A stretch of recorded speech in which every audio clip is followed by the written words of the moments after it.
grosse nouvelle pour le Canadien. Pour sa recrue vedette, Lane Hutson, il est le récipiendaire du trophée Calder, remis à la meilleure recrue de la LNH. Avec nous pour en parler, Stéphane Robidas, entraîneur adjoint pour le Canadien de Montréal. Bonjour à vous. Bonjour. Très contente de vous avoir avec nous, Monsieur Robidas. Ça a été quoi votre réaction au club, le Canadien, quand on a appris la nouvelle? Bien, très, très heureux pour Lynx. C'est pleinement mérité. Si on regarde la saison qu'il a connue pour nous, il a été incroyable. Il a eu un impact extrêmement positif.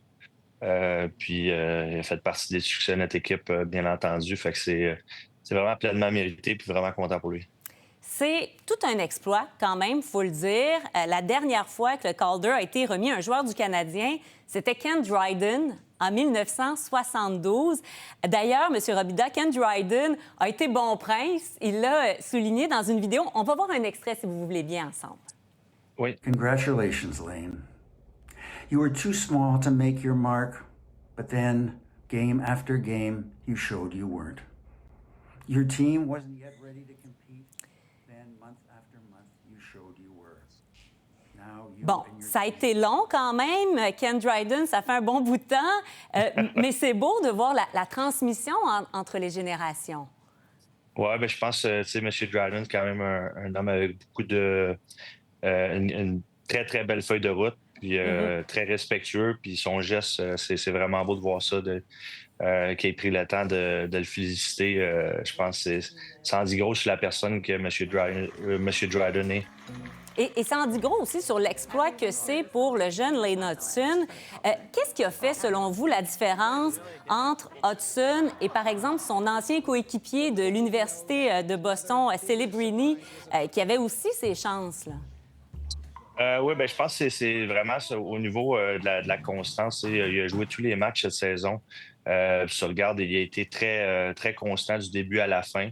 Je pense que, comme je l'ai dit tantôt, il y a eu un impact positif. Notre équipe n'avait pas fait les séries éliminatoires l'an passé.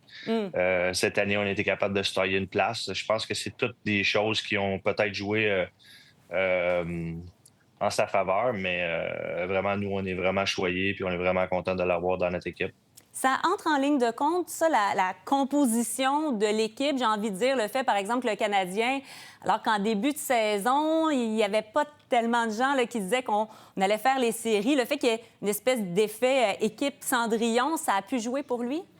Peut-être, c'est pas moi. Je sais pas les gens qui ont voté, c'est quoi exactement les critères. Mais cette chose, c'est il a joué vraiment des grosses minutes comme recrue. Il a joué des grosses minutes dans les moments opportuns. Il a tout le temps répondu présent. Fait que ça, c'est sûr que ça l'a joué en sa faveur, là. Ça a pris plus de 50 ans, finalement, avant d'avoir un nouveau Calder au Canadien.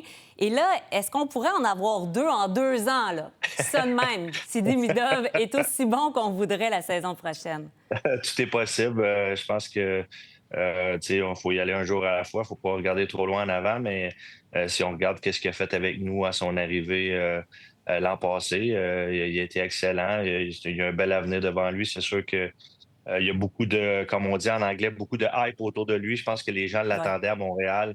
Si on a vu l'accueil qu'il a reçu, ça a été incroyable. Je pense que le jeune il a bien répondu à ça aussi. Fait que c'est positif, ça regarde bien pour notre équipe.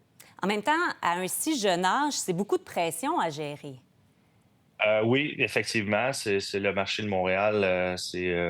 Puis pas juste Montréal. Là, si on regarde un peu juste de jouer dans la Ligue nationale puis de faire ta place, on en demande beaucoup à ces jeunes-là, mais je pense que tout comme Lane, Ivan, quand il est arrivé avec nous, il a été excellent. Puis je pense qu'il est des jeunes extrêmement matures, professionnels, qui veulent s'améliorer à chaque jour puis qui sont à l'écoute.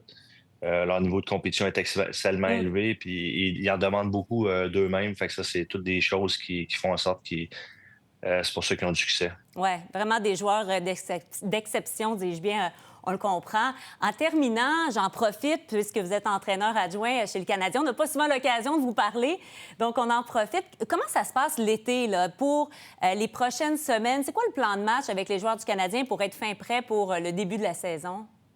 Nous, l'été, on peut pas être sur la glace avec eux. Fait que chaque joueur s'entraîne un peu de leur côté. Il y en a OK. qui restent à Montréal, il y en a qui retournent dans leur ville respective. Les joueurs, habituellement, ils arrivent. Il y en a qui arrivent dans le mois d'août, il y en a qui arrivent plus début septembre. Fait que c'est vraiment à eux, cette préparation physique-là, ça appartient plus à eux, puis à notre groupe médical, puis tous les préparateurs physiques qu'on a à notre possession. On a notre entraîneur d'habileté aussi, Adam Nicholas, que lui a le droit d'être sur la patinoire avec lui. Fait qu'il est disponible à Montréal. Je pense qu'il y a des joueurs qui patinent avec lui aussi. OK. Il y a des heures de glace possibles. Fait que, je pense que l'organisation fait un beau travail à donner tout le plus de ressources possibles pour les joueurs, pour justement qu'ils soient prêts pour la saison, puis Mmh. être capable de bien performer là, tout au long de l'année. Je vous remercie de vous être rendu disponible, Stéphane Robida. Je l'apprécie. Merci, à une Merci prochaine. beaucoup. Au Ça fait revoir. plaisir.